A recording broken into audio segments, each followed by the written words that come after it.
መብዛሕትኦም ናብ ካናዳ ዝመጹ ሓደሽቲ ስደተኛታት ከምኡ'ውን ኣብቲ ሃገር ዝነብሩ ሰባት እታ እንኮ ግን ከዓ ቀንዲ ብዛዕባ ካናዳ ክፈልጥዋ ዝደልዩ ነገር እንተልያ ብዛዕባ ንግብሪ ዝምልከት ጉዳይ ብፍላይ ዓመት እናተወደአት ክትከይድ ከላ ብዛዕባ ዝመጸና ግብሪ መንግስቲ እኹል ኣፍልጦን ምድላዋትን ክንገብር ኣገዳሲ ይገብሮ።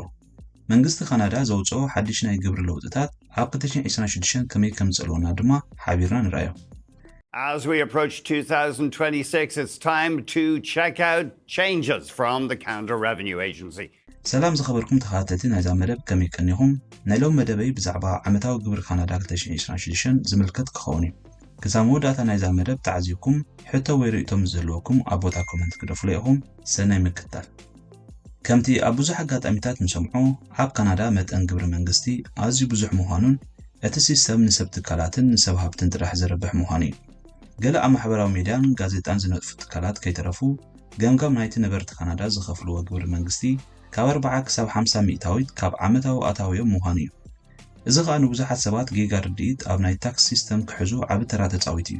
ምክንያቱ እቲ ሓቂ ንሱ ስለ ዘይኮነ